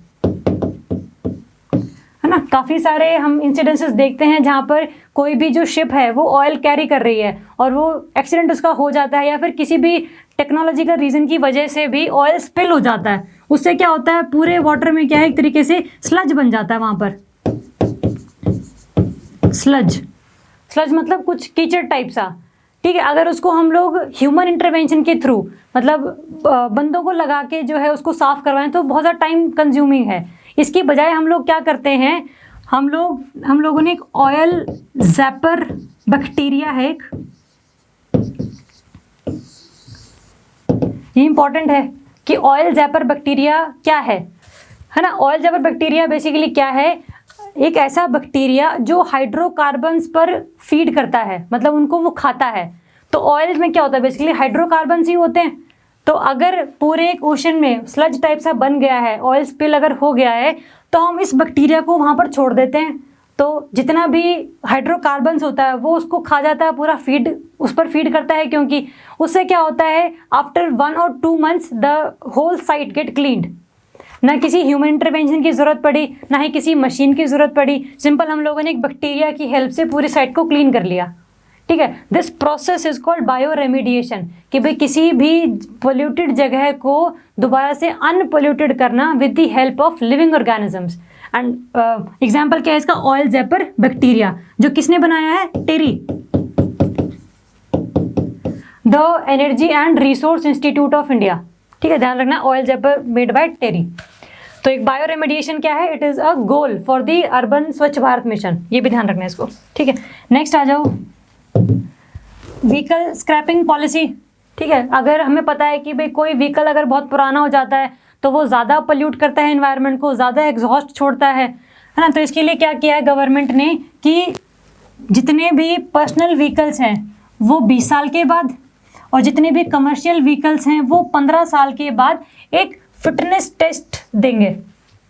अगर वो फिट हैं, अगर किसी पर्सन ने बहुत अच्छी तरीके से मेंटेन किया हुआ है उसका, तो वो 20 ईयर्स के बाद भी उसको यूज़ कर सकता है। लेकिन अगर वो फिटनेस टेस्ट में फेल हो जाता है व्हीकल, तो उसको स्क्रैप करना पड़ेगा, है ना। That is the policy, vehicle scrapping policy. ध्यान रखना, पर्सनल व्हीकल्स के लिए 20 ईयर्स और कमर्शियल व्हीकल्स के लिए 15 ईयर्स, है ना। क्यों चलाई गई है? Because of the environmental friendly vehicles, reduce the vehicular pollution, oil import bill and encouragement of fuel efficiency. ठीक है, मतलब अगर कोई ऐसा व्हीकल जो बहुत पुराना है और ज़्यादा एयर पोल्यूशन करता है, तो उसको अगर हम स्क्रैप करेंगे तो एयर पोल्यूशन कम हो जाएगा। एयर पोल्यूशन कम हो जाएगा क्योंकि अगर एक बार व्हीकल स्क्रैप कर दिया तो उस पर्सन को नए व्हीकल की भी आवश्यकता है ना। तो अगर ज़्यादा डिमांड बढ़ेगी व्हीकल्स की, तो जो इंडस्ट्रीज़ हैं ऑटोमोबाइल वाली, वो भी ग्रो करेंगी। इंडस्ट्रीज़ ग्रो करेंगी तो एम्प्लॉयमेंट अपॉर्चुनिटीज़ मिलेंगी। एम्प्लॉयमेंट अपॉर्चुनिटीज़ मिलेंगी तो जो जीडीपी है नेशन की, वो इंक्रीज़ होगी। ठीक है, तो देयर इज़ अ साइकिल जिसको ध्यान में रखते हुए ये व्हीकल स्क्रैपिंग पॉलिसी चलाई गई है, जिससे एनवायरनमेंट को भी और इकोनॉमिक स्टेटस ऑफ नेशन को भी बेनिफिट होगा। ठीक है, नेक्स्ट है ह्यूमन कैपिटल को लेके। ह्यूमन कैपिटल है, this is one of the 6 features of the budget. पहला हम लोगों ने अभी रिसेंटली क्या डिस्कस किया है, जिसमें हम लोगों ने हेल्थ एजुकेशन की बात करी है, हेल्थ की बात करी है mainly, health and well being, that is the one of the pillar of 6 pillars. नया है, नेक्स्ट है री इन्वोगरेटिंग ह्यूमन कैपिटल। ह्यूमन कैपिटल मतलब किसी भी ह्यूमन की एफिशिएंसी बढ़ा देना। एफिशिएंसी बढ़ाने से होगा क्या, एक तो वो ज़्यादा अच्छी तरीके से काम कर पाएगा, और ज़्यादा अच्छी तरीके से काम कर पाएगा तो जो इकोनॉमिक अपॉर्चुनिटीज उसको मिलनी है वो ज़्यादा वो गेट कर पाएगा, ले पाएगा बेसिकली। ठीक है, इसमें 4th पिलर में हमने बेसिकली फोकस किस पे किया है, education, skilling and welfare of SC and ST। ठीक है, ध्यान रखना ये जनरल पॉपुलेशन के लिए इतनी नहीं है जितना फोकस हम लोगों ने SC और ST पॉपुलेशन पर करना है, क्योंकि the health outcomes, the educational outcomes and the employment opportunities are least available to this section of the society. ठीक है, तो अगर हमें इनकी participation in the mainstream increase करनी है, तो we have to invest in their skilling, in their education and in their health status. ठीक है, तो उसके लिए एक री इन्वोगरेटिंग ह्यूमन कैपिटल नाम से एक पिलर चलाया गया है बजट में, जिसके अंडर देखो इसके अंडर है क्या क्या।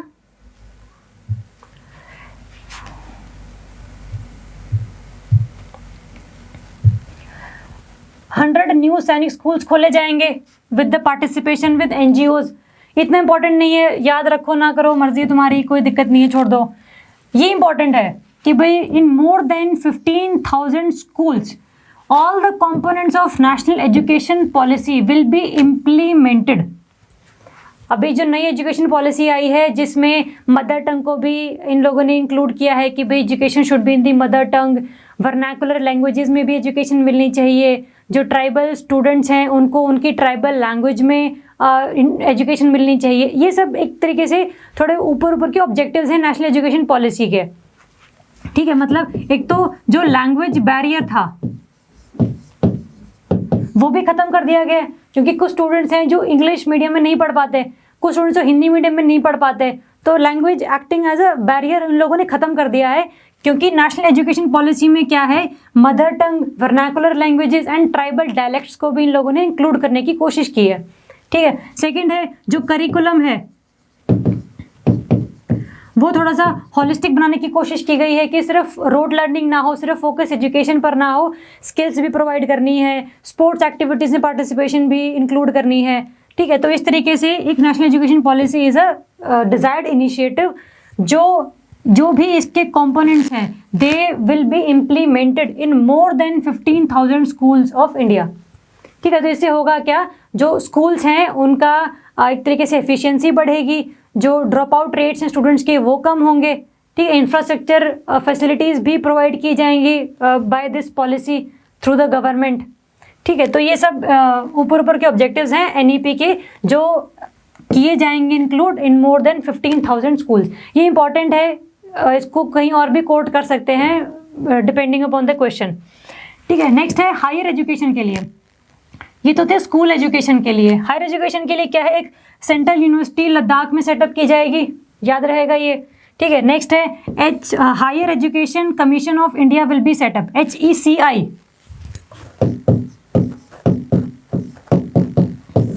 Higher education commission of India.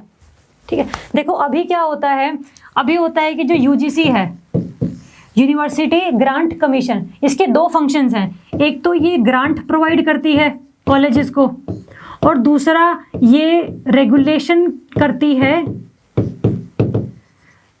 Regulation of standards, syllabus, fees and etcetera. मतलब ये दोनों काम UGC के हैं कि ग्रांट भी देती है कॉलेजेस को और रेगुलेशन भी करती है कि भाई क्या फीस स्ट्रक्चर चल रहा है वहाँ पर, क्या स्टैंडर्ड्स मेंटेन किए जा रहे हैं, क्या सिलेबस है कॉलेजेस का। ठीक है, ये दोनों काम UGC के हैं। बट अब UGC का ये जो ग्रांट वाला फंक्शन है, ठीक है, ये तो किसके पास चला जाएगा, मिनिस्ट्री ऑफ HRD। और ये जो regulation of standards, syllabus and fees है, ये किसके पास चला जाएगा, HECI।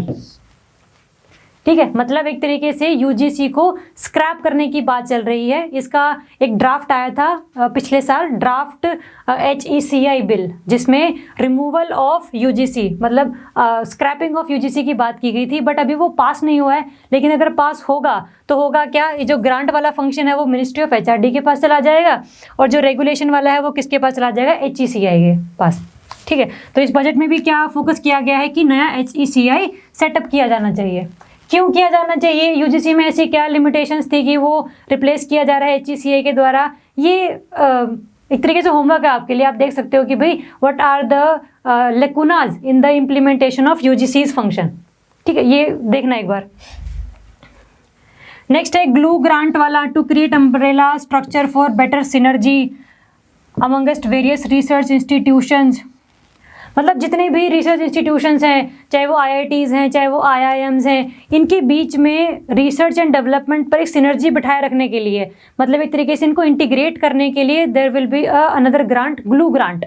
बस ये ध्यान रखना है कि भाई ग्लू ग्रांट दी गई है for the better synergy amongst the various research institutions. मतलब एक ऐसी ग्रांट जो स्पेसिफिकली रिसर्च एंड डेवलपमेंट के लिए जाएगी। ठीक है, इतना ध्यान रखना है इसको। ठीक है, नेक्स्ट है Eklavya school, Eklavya school for schedule caste and schedule tribes. ठीक है, एकलव्य स्कूल्स क्या है, बेसिकली मॉडल रेजिडेंशियल स्कूल्स हैं। रेजिडेंशियल स्कूल मतलब जहाँ पर एजुकेशन भी है और जहाँ पर रहने की व्यवस्था भी है, मतलब एक तरीके से हॉस्टल्स वगैरह भी हैं। ठीक है, तो Eklavya schools for SC and ST, इनको 750 एकलव्य स्कूल्स बनाएगी government, creating strong infrastructure facilities for the tribal students. ठीक है, तो ये जो EMRS है, ये बेसिकली तो पहले से शुरू हो चुकी है 97-98 में, to give the quality education to ST children in remote areas. बस इसमें नया ऐड क्या किया गया है कि इस तरीके के जो स्कूल्स हैं वो 750 और इंक्लूड किए जाएंगे, जैसा कि इस बजट में बोला गया। ठीक है, बता ध्यान रखना कि हर एकलव्य स्कूल्स हैं SC और STs की एजुकेशन के लिए हैं, बेसिकली हॉस्टल्स भी अवेलेबल है वहाँ पर। ठीक है, चलो नेक्स्ट आ जाओ।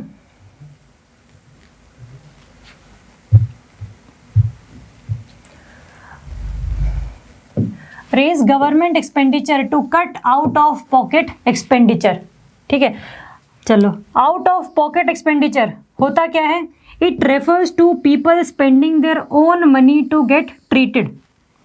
मतलब अगर किसी ने किसी डिजीज़ का ट्रीटमेंट करवाना है तो वो खुद के पैसे लगा रहा है, ना कि सरकार उसको फ्री में प्रोवाइड कर रही है। ठीक है, अब जो इकोनॉमिक सर्वे है उसकी रिकमेंडेशन के अकॉर्डिंग क्या है कि भाई हेल्थ वाले सेक्टर में जो पब्लिक स्पेंडिंग है, पब्लिक स्पेंडिंग मतलब सरकार की स्पेंडिंग, ये पब्लिक, ये जनता वाला पब्लिक नहीं है, पब्लिक मतलब सरकार का, स्टेट की इंटरवेंशन। ठीक है, तो पब्लिक स्पेंडिंग जो है वो ज़्यादा होनी चाहिए और जो पर्सन्स की खुद का जो मनी है वो कम इंक्लूड होना चाहिए। तो इकोनॉमिक सर्वे ने रिकमेंडेशंस दी थी है। ठीक है, चलो नेक्स्ट है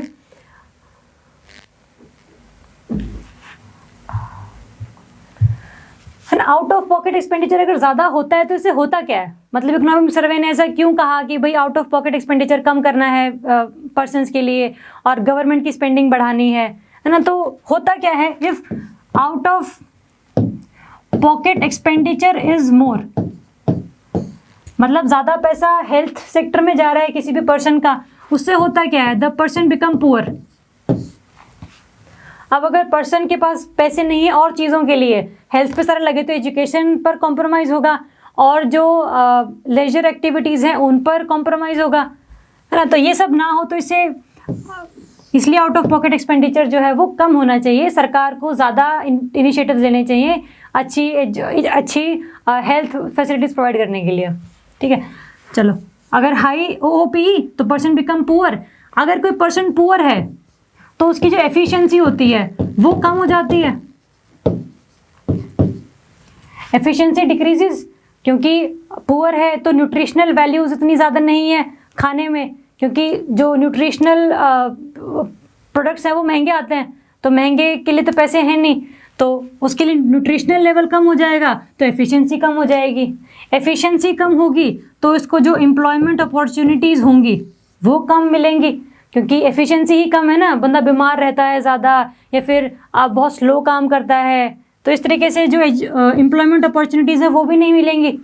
एम्प्लॉयमेंट अपॉर्चुनिटीज़ नहीं है तो फिर हाथ में पैसा नहीं है, हाथ में पैसा नहीं है इसका मतलब क्या है, वो पुअर है, पुअर है तो एफिशिएंसी कम है, एफिशिएंसी कम है तो एम्प्लॉयमेंट अपॉर्चुनिटीज़ नहीं है, तो there is a vicious cycle, है ना। तो ये सब हो किसकी वजह से रहा है, क्योंकि आउट ऑफ पॉकेट एक्सपेंडिचर ज़्यादा है। तो पहला फोकस ही क्या होना चाहिए कि इसको हमें कम करना है ना। इसीलिए इकोनॉमिक सर्वे ने कहा है कि अगर आपको ये विशियस साइकिल रोकना है तो पहले आपको ओपीई को कम करना होगा, ठीक है। तो ये जैसे एक साइकिल बना है, इसको हम क्या बोलते हैं, पॉवर्टी ब्रीड्स पॉवर्टी, मतलब जो बंदा पुअर है वो पुअर रहता है because of low efficiency and lack of employment opportunities, ठीक है। चलो, इसलिए ओपी को कम करना ज़रूरी है।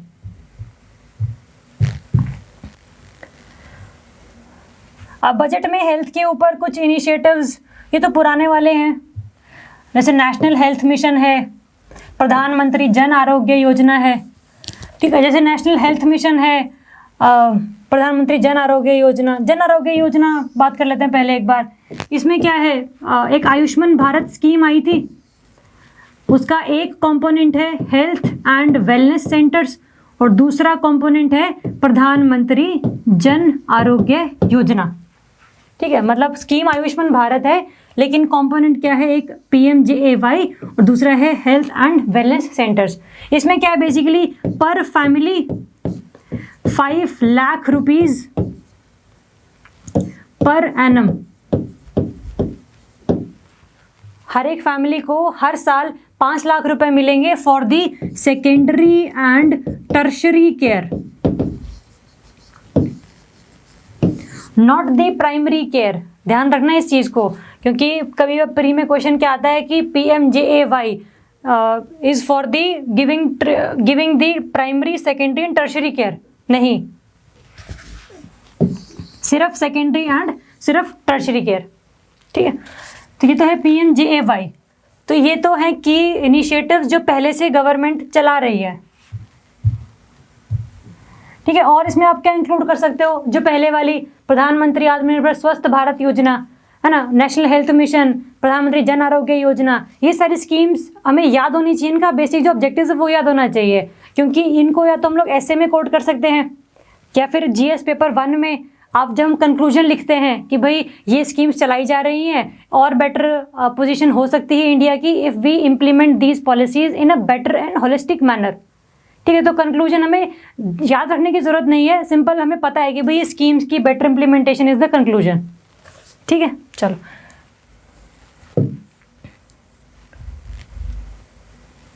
अच्छा, इसकी recommendation on health, economic survey की ही रिकमेंडेशन ऑन हेल्थ है, क्या है कि भाई NHM और आयुष्मान भारत दोनों ही बेटर इम्प्लीमेंट होने चाहिए टू मेंटेन दी, मतलब to prevent the corona like crisis, ठीक है, मतलब हमें पता है कि भाई आफ्टर कोविड-19 ना बहुत ज़्यादा एक जो हेल्थ क्राइसिस था, health crisis became the social and economic crisis, क्योंकि कई सारे लोगों की जॉब चली गई तो इकोनॉमिक क्राइसिस आ गया, कई पर्सन्स की डेथ हो गई तो सोशल क्राइसिस आ गया।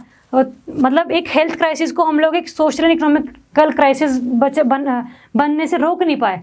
और वो क्यों नहीं रोक पाए? क्योंकि इतना ज़्यादा हमारा जो हेल्थ इंफ्रास्ट्रक्चर है वो अच्छा नहीं था। ठीक है, तो इसलिए इकोनॉमिक सर्वे ने कहा है कि जो ये पॉलिसीज़ हैं, नेशनल हेल्थ मिशन हो गया, आयुष्मान भारत स्कीम हो गया, they should be implemented in a better manner. ठीक है, नेक्स्ट इसकी रिकमेंडेशन है टेलीमेडिसिन। ना टेलीमेडिसिन मतलब कि भाई कोई भी एक ऐसा पर्सन जो रिमोट एरिया में बैठा है, उसको अगर कंसल्टेशन चाहिए है, डॉक्टर से बात करनी है, बट डॉक्टर के पास जाने के लिए उसके पास या तो ना तो रोड है, ना ही पैसे हैं, ना ही कोई ट्रांसपोर्ट का व्हीकल है, तो वो सिंपल उसकी कंसल्टेशन ले सकता है ऑनलाइन। ठीक है, तो मतलब online communication of a patient and doctor is called the telemedicine. ठीक है, टेली कंसल्टेशन, तो इसको भी इम्प्रूव करना है। इकोनॉमिक सर्वे ने ऐसा कहा है क्योंकि जो रिमोट एरियाज में रहने वाले पीपल हैं, they are more prone to the diseases, because वहाँ पर हेल्थ और हॉस्पिटल्स बहुत पहले ही कम अवेलेबल हैं। ठीक है,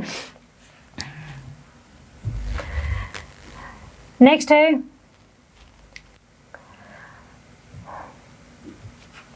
important to increase the public spending health care. मतलब हमें पब्लिक स्पेंडिंग हेल्थ केयर करना, मतलब public spending on health care ज़रूरी क्यों है, ओओपी को कम करना ज़रूरी क्यों है?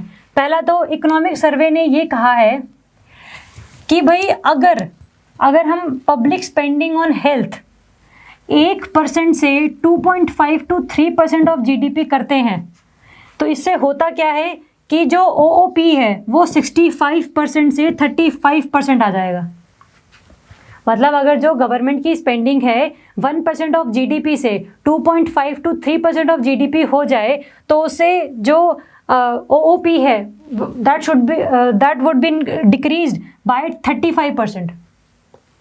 ठीक है, तो इससे क्या है, ओओपी कम हो गया, पॉवर्टी रेट कम हो गया, एम्प्लॉयमेंट एफिशिएंसी बढ़ गई, एम्प्लॉयमेंट अपॉर्चुनिटीज़ बढ़ गई, वही विशेष साइकिल जो हमने भी 2 मिनट पहले बात करी है।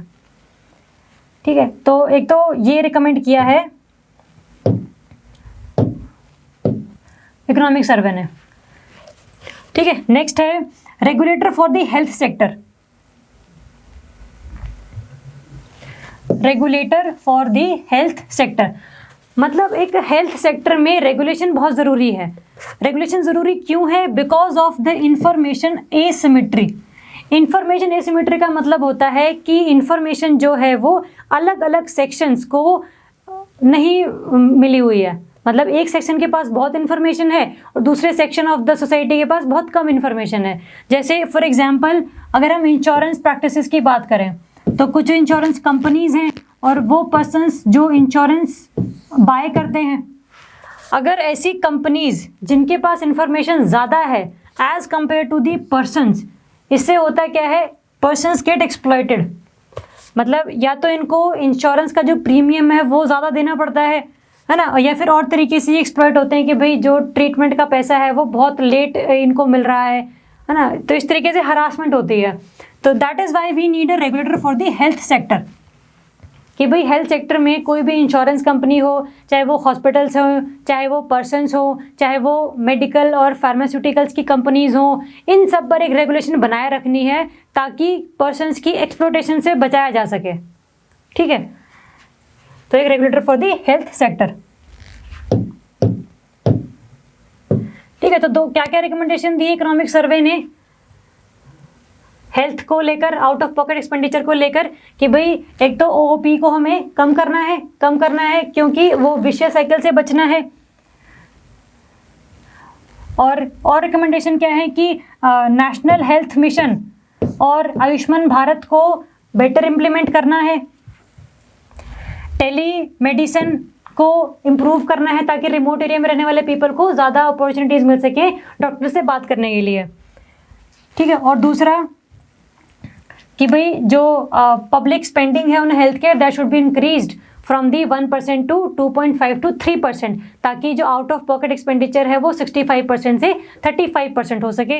एक तो ये रिकमेंडेशन है कि भाई हाँ बढ़ाओ पब्लिक स्पेंडिंग, और लास्ट है there should be a regulator on the health sector, ठीक है, because of to prevent the information asymmetry, है ना, मतलब to make the information symmetrical to the all section of society.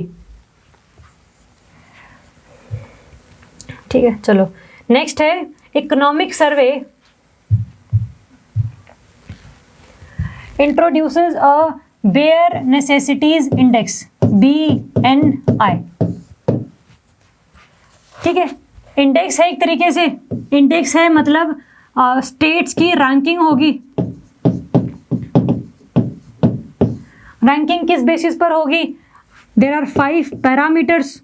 ये पैरामीटर्स याद रखने हैं, प्री में पूछे जा सकते हैं कि भाई व्हाट आर दी, जैसे आपको 4 ऑप्शंस दे देंगे और लिखेंगे कि which of the following parameters are not included in the BNI index. ठीक है, तो उसमें पता होना चाहिए कि कौन कौन से हैं। कौन कौन से हैं? Water, sanitation, housing, micro environment and other facilities, है ना। देखो इन सबको, इन 5 पैरामीटर्स को देखकर ये लग रहा है कि ये वो एरियाज हैं, ये वो फैसिलिटीज़ हैं जो किसी भी ह्यूमन को ऑटोमेटिकली मिलनी चाहिए, बिकॉज ही और शी इज़ ए ह्यूमन।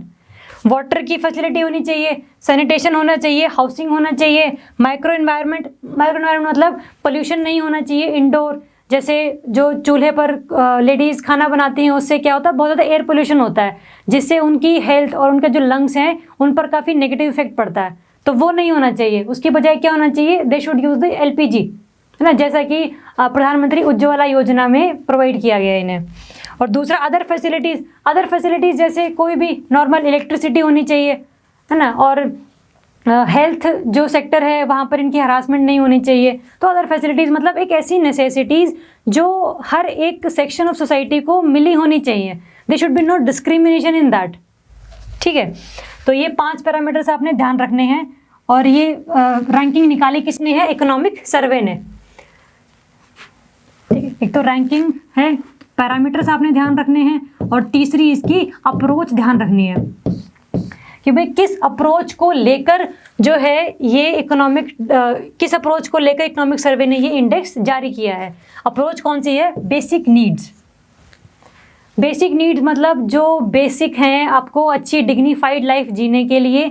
हम लेजर एक्टिविटीज़ की बात नहीं कर रहे हैं, हम लेजर नीड्स की बात नहीं कर रहे हैं कि जैसे एंटरटेनमेंट है, टूरिज़्म है, ये सब लेजर नीड्स में आ जाता है, उसकी बात नहीं है। सिंपल बेसिक नीड्स हैं कि भाई एक जैसे क्लीन कुकिंग फ्यूल है, इलेक्ट्रिसिटी है, सैनिटेशन है, हाउसिंग एंड वाटर है, दे आर मतलब रोटी कपड़ा मकान, दैट्स सबको मिलना चाहिए ये। ठीक है, तो इंडेक्स है। अब इंडेक्स में गवर्नमेंट इकोनॉमिक सर्वे ने कैसे रैंकिंग करी है, रैंकिंग देख लेते हैं। ठीक है, रैंकिंग किया कैसे है? रैंकिंग के लिए 2012 और 2018 में कंपैरिजन किया गया है। एक तो रूरल एरिया का, एक अर्बन एरिया का और ऑल इंडिया का। मतलब 2012 में रूरल एरियाज़ में कितने स्टेट्स में ये पैरामीटर्स पर वो खरा उतरा है, अर्बन एरियाज़ में 2012 में कितना था, 2018 में कितना है, और पूरा ऑल ओवर इंडिया 2012 में 2018 में, इस हिसाब से इंडेक्स तैयार किया गया है। ठीक है, तो ये डेटा 2012-2018 का इन लोगों ने कंपेयर किया है। कंपेयर करने के लिए इन लोगों ने 3 कलर्स दिए हैं। ग्रीन मतलब जो भी स्टेट ग्रीन जिसको कलर मिला है, मतलब उस स्टेट में जो बेसिक नीड्स हैं वो बहुत अच्छी तरीके से फुलफिल हो रही हैं लोगों की। जिस स्टेट को येलो कलर मिला है मतलब वो मीडियम लेवल पर है कि ठीक काम चल रहा है, but there is the need of the improvement. ठीक है, और जो रेड में है मतलब low level of access of basic needs, बहुत ज़्यादा काम करने की ज़रूरत है उन स्टेट्स को to provide the basic needs to their people. ठीक है,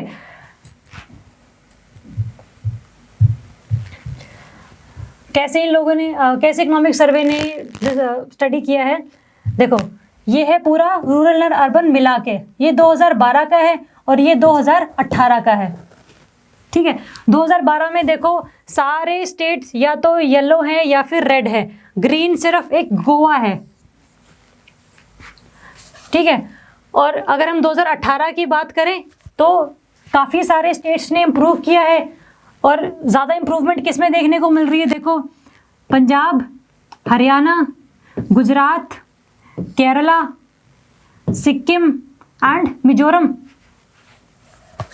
ठीक है, मतलब पंजाब, हरियाणा, उत्तराखंड, गुजरात, केरला, मिजोरम एंड सिक्किम, ये ऐसी स्टेट्स हैं जिन्होंने अपने स्टेट में रहने वाले लोगों को जो बेसिक नीड्स हैं वो बहुत अच्छे तरीके से प्रोवाइड की हैं। या तो इन लोगों ने कोई स्कीम बढ़िया चलाई है, और अगर स्कीम चलाई है तो उसको बहुत बेटर इम्प्लीमेंट किया है, और काफ़ी ज़्यादा अवेयरनेस कैंपेन चलाए हैं ताकि लोग उस स्कीम को एक्सेस कर सकें।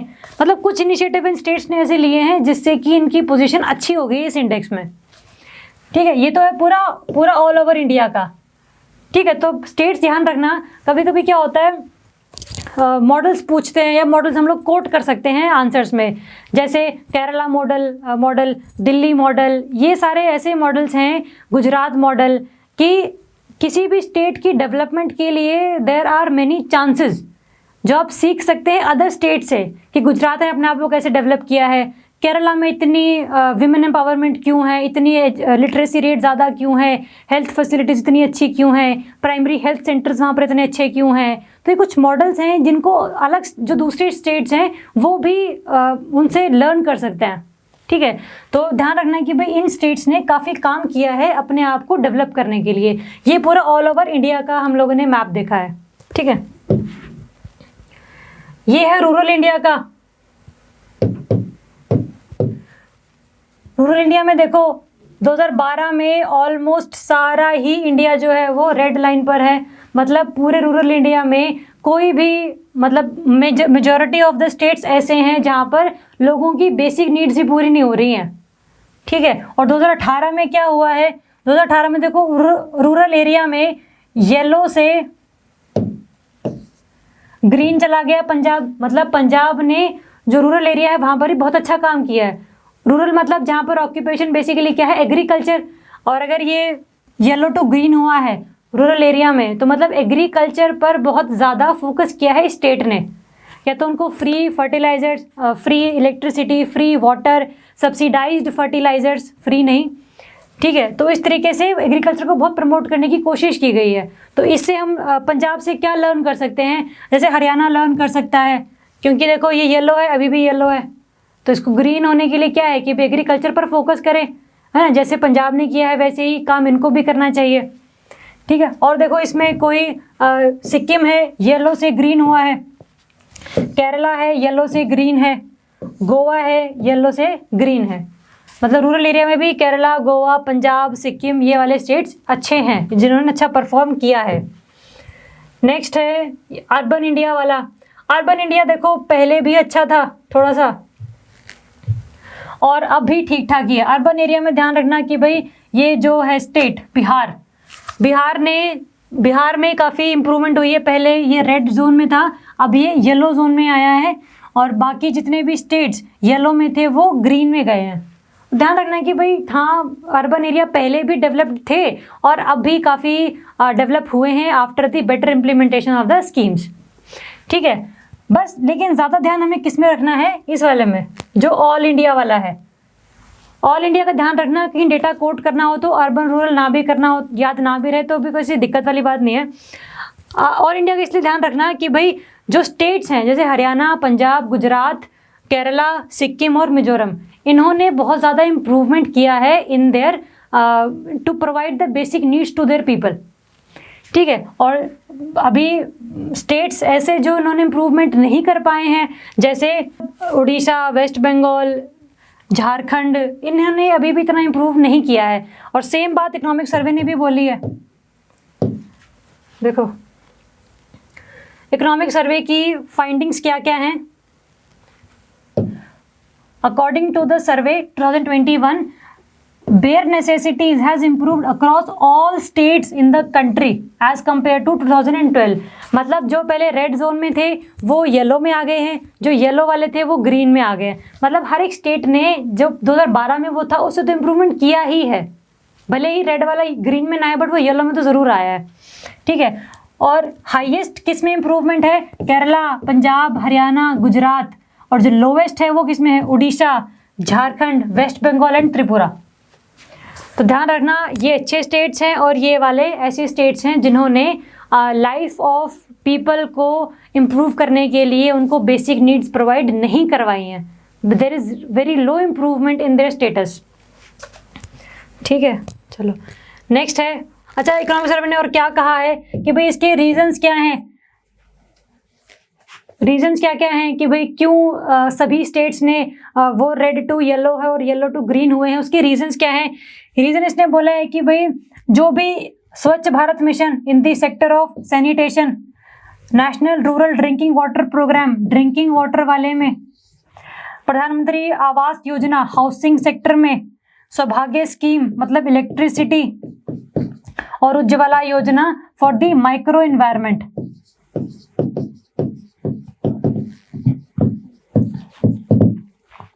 ठीक है, माइक्रो एनवायरमेंट, ये जो सारी स्कीम्स चलाई थी गवर्नमेंट ने वो बहुत बेटर तरीके से इम्प्लीमेंट की है स्टेट गवर्नमेंट्स ने, तभी जो सभी स्टेट्स हैं वो या तो रेड टू येलो हुए हैं या फिर येलो टू ग्रीन हुए हैं, because of better implementation of these schemes. ये रीजन बताएं इकोनॉमिक सर्वे ने। ठीक है, चलो अच्छा, एक और चीज है इसमें, ये वाला इंपॉर्टेंट पॉइंट है, ये वाला inter state disparities declined. Inter state disparities मतलब जो दो स्टेट्स के बीच में डिस्पैरिटीज हैं वो भी डिक्लाइन हुई हैं। जैसे पहले क्या था कि अगर गुजरात बहुत ज्यादा रिच स्टेट है और झारखंड बहुत कम रिच स्टेट है, मतलब बहुत पुअर स्टेट है, इसके बीच में जो गैप है ना, ये गैप भी कम हुआ है। ये गैप कैसे कम हुआ है, या तो ये गैप कैसे कम होगा कि गुजरात रिच कम हो गया है ना, या फिर झारखंड जो है वो थोड़ा सा इम्प्रूव कर गया है ना। तो इकोनॉमिक सर्वे ने क्या कहा है कि जो गैप कम हुआ है बिकॉज जो झारखंड जैसे स्टेट हैं उन्होंने थोड़ा बहुत इम्प्रूव किया है। तो जो इंटर स्टेट डिस्पैरिटीज हैं इन द बेसिक नीड्स वो कम हुई है, भले ही बहुत ज्यादा कम नहीं हुई है, बट डिस्पैरिटीज आर डिक्लाइंड। ठीक है, तो तीन ध्यान रखने हैं रिकमेंडेशंस इकोनॉमिक सर्वे की कि भाई एक तो इंटर स्टेट डिस्पैरिटीज कम हुई हैं, दूसरा हर एक स्टेट ने इम्प्रूव किया है, चाहे वो रेड टू येलो जाए चाहे वो येलो टू ग्रीन कलर में कन्वर्ट हो जाए, मतलब हर एक स्टेट ने इम्प्रूवमेंट तो किया ही है। ठीक है, और क्या है इसमें, हाईएस्ट जो स्टेट्स हैं वो ध्यान रखने हैं कि केरला, पंजाब, हरियाणा, गुजरात, और जो लोवेस्ट हैं वो उड़ीसा, झारखंड, वेस्ट बंगाल एंड त्रिपुरा। ठीक है, तो ये तीन चीजें ध्यान रखनी है आपने बीएनआई को लेकर कि बीएनआई एक तो इंडेक्स है जो रैंकिंग करता है स्टेट गवर्नमेंट्स की on the basis of the approach of basic needs. ठीक है, कि किसी स्टेट में बेसिक नीड्स कितने अमाउंट में लोगों तक पहुंच रही हैं। पैरामीटर्स 5 हैं, water, sanitation, housing, micro environments and other facilities. ठीक है, तो ये ध्यान रखना कि भाई हाँ सभी स्टेट्स ने इम्प्रूव किया है। नेक्स्ट ये कहता है इकोनॉमिक सर्वे कि भाई अगर बेसिक नीड्स लोगों को मिल रही हैं तो उससे सोशल इंडिकेटर्स पर क्या इम्पैक्ट पड़ता है ना। What are the impacts on the social indicators. एक तो हेल्थ इंप्रूव होती है ना, अगर ड्रिंकिंग वाटर सेफ है, सैनिटेशन मेंटेन किया हुआ है, हाउसिंग एरिया बहुत अच्छे हैं, तो उससे क्या होता है, हेल्थ इंप्रूव होता है। और अगर हेल्थ इंप्रूव होगा तो आउट ऑफ पॉकेट एक्सपेंडिचर भी कम होगा, उससे क्या होगा, पुअर जो पॉवर्टी रेट है वो कम होगा। पॉवर्टी रेट कम होगा तो आगे एफिशिएंसी बढ़ेगी, लोगों की काम करने की एफिशिएंसी बढ़ेगी तो एम्प्लॉयमेंट अपॉर्चुनिटीज मिलेंगी, एम्प्लॉयमेंट अपॉर्चुनिटीज मिलेंगी तो जो जीडीपी ऑफ नेशन है वो भी इंक्रीज होगा। ठीक है, मतलब सिर्फ बेसिक नीड्स देने भर से ही जीडीपी ऑफ नेशन इंक्रीज हो रहा है। ठीक है, क्योंकि लोगों की हेल्थ अच्छी हो रही है। Next education. एजुकेशन से भी क्या है, अगर इलेक्ट्रिफिकेशन है और टॉयलेट्स हैं, है ना, तो इंफ्रास्ट्रक्चर है अदर, तो उससे भी क्या होता है, एजुकेशन आउटकम्स बढ़ते हैं, ड्रॉप आउट रेट्स कम होते हैं। खास करके after the 8th class the drop out rates of girls from the schools is very high because of lack of toilets in the school premises. है ना। तो अगर एजुकेशन, अगर इलेक्ट्रिफिकेशन अच्छी है और वाटर सैनिटेशन और टॉयलेट्स की फैसिलिटीज़ है स्कूल्स में, तो इससे क्या होगा, एजुकेशन जो क्वालिटी है वो भी इंक्रीज होगी, specially after 10th class of girls. ठीक है, चलो वे अहेड है कि और क्या रिकमेंड करता है कि भाई there should be a reduce variation in the access of bare necessities across states between rural and urban and between income groups. मतलब जो एक गैप है between rural and urban areas, क्योंकि रूरल में क्या है, बेसिकली कम फैसिलिटीज हैं, है ना, इंफ्रास्ट्रक्चर भी कम है। अर्बन एरियाज में उतना ही इंफ्रास्ट्रक्चर ज़्यादा है, एम्प्लॉयमेंट अपॉर्चुनिटीज ज़्यादा हैं। तो इससे क्या है, लोगों का जो स्टैंडर्ड ऑफ लिविंग है वो अच्छा है। तो इसमें वे फॉरवर्ड क्या है, इकोनॉमिक सर्वे क्या कहता है कि there is a need for the work, जिससे कि रूरल और अर्बन एरिया की भी जो डिस्पैरिटी है ना वो भी कम हो जाए। मतलब जो फैसिलिटीज अर्बन एरियाज वाले लोगों को मिली हुई है वही सेम फैसिलिटीज रूरल एरिया वाले लोगों को भी इजीली मिल सके। ठीक है, तो एक तो ये वे फॉरवर्ड है। एंड नेक्स्ट है कि जल जीवन मिशन, स्वच्छ भारत मिशन ग्रामीण, प्रधानमंत्री आवास योजना ग्रामीण, इनके लिए एक अलग से एक और नई स्ट्रैटेजी हमें अपनानी चाहिए ताकि ये जो गैप्स हैं वो और भी कम हो सके। ठीक है, मतलब ये जो स्कीम्स हैं इनमें जो भी काम हो रहा है वो अच्छा काम है, but there is a need to improve दो स्कीम्स, ताकि जो रिमोट एरियाज हैं या फिर जो बहुत वल्नरेबल सेक्शन ऑफ सोसाइटी है उन तक भी ये जो फैसिलिटीज हैं वो पहुंच सके। ठीक है, तो ये है इकोनॉमिक सर्वे ने वे अहेड ये बताया। ठीक है, तो ये तो थे हमारे टॉपिक्स।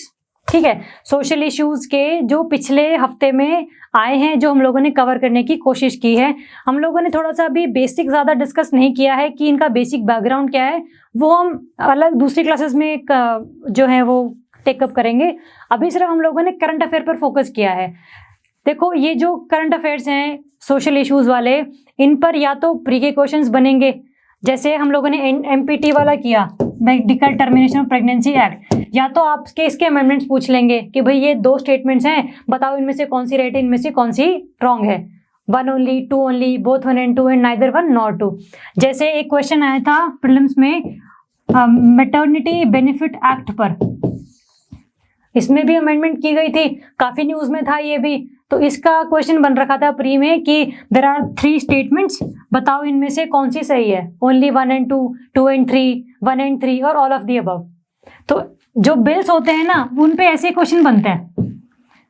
प्री में उन पे क्वेश्चन बनेंगे जो ऑलरेडी एक्ट बन चुके हैं, जो ड्राफ्ट स्टेजेस में है उन पर नहीं। लेकिन जो मेंस वाला पेपर है उसमें होता क्या है, मेनली उन चीजों पर फोकस होता है जो अभी एक्ट नहीं बनी है, मतलब जो ड्राफ्ट स्टेजेस में है वो आगे आने वाले टाइप में एक्ट बन सकती हैं। और वो क्वेश्चन क्यों पूछे जाते हैं, because they want to know your opinions, your views, कि आपको क्या लगता है कि जो ड्राफ्ट हम लोगों ने तैयार किया है वो अच्छा है या फिर इसमें और कोई चेंजेस हम लोग कर सकते हैं। तो आपको ओपिनियन उससे मैटर करता है, क्योंकि you are the new bureaucrats, जो आप जाने वाले हो उस फील्ड में, तो आपकी थिंकिंग कैसी है वो ये जज करते हैं। ठीक है, तो कोई भी अगर बिल न्यूज में है तो उसको ध्यान से पढ़ना है, उसके ऑब्जेक्टिव क्या है ना, उसके बेनिफिट्स क्या क्या हो सकते हैं, अमेंडमेंट्स लाने की जरूरत क्यों पड़ी है, अमेंडमेंट्स जो आए हैं उनमें क्या इश्यूज आ सकते हैं, और दी वे फॉरवर्ड। आपने हर बिल ऐसे ही तैयार करना है 5 सेक्शंस में। ठीक है, जैसे हम लोगों ने एमपीटी वाला डिस्कस किया है। नेक्स्ट वाले जो बजट वाले हैं उनको, अगर हेल्थ सेक्टर का कोई बजट की स्कीम है तो उसमें नॉर्मली पुराना preventive health care, curative health care, well being, इनकी क्या डेफिनेशंस हैं, किसी स्कीम को अगर मर्ज किया है तो पहले वाली स्कीम्स के ऑब्जेक्टिव्स और जो नई स्कीम आई है उसका जो मेन ऑब्जेक्टिव है वो क्या है, क्या सेंट्रली स्पॉन्सर्ड है, ये सेंट्रल सेक्टर है, कौन सी मिनिस्ट्री ने लॉन्च किया है, ये सब जो बेसिक है वो पता होने चाहिए। क्योंकि ये ऐसे क्वेश्चंस हैं, ये ऐसे फैक्ट्स हैं जो सब याद करते हैं, और अगर प्री में हमारे ऐसे फैक्ट्स गलत होते हैं ना तो फिर वो बहुत एक तरीके से सुसाइडल है। मतलब हम उसको उस पर कॉम्प्रोमाइज नहीं कर सकते कि हम ये नहीं पढ़ेंगे, हम वो इंपॉर्टेंट वाला पढ़ लेंगे। एवरीथिंग इज इंपॉर्टेंट, खास करके जो न्यूज़पेपर में चीज़ें आ रही हैं। ठीक है, चलो, तो ये तो है हम लोगों ने आज डिस्कस किए हैं सोशल इश्यूज। आगे वाले इश्यूज जो इस हफ्ते में होंगे वो हम अगली क्लासेस में डिस्कस करेंगे। ठीक है, किसी को कोई भी डाउट हो तो वो पूछ सकता है ना। लाइव क्लासेस भी हमारी चलेंगी डाउट सेशंस की, या फिर आप कमेंट कर सकते हैं, है ना। CBL पर जाकर मेल कर सकते हैं। ठीक है, तो जैसा आपको ठीक लगे वैसे डाउट्स पूछने हैं, और कोई भी दिक्कत हो तो we are here to solve the problems. ठीक है, चलो, थैंक यू।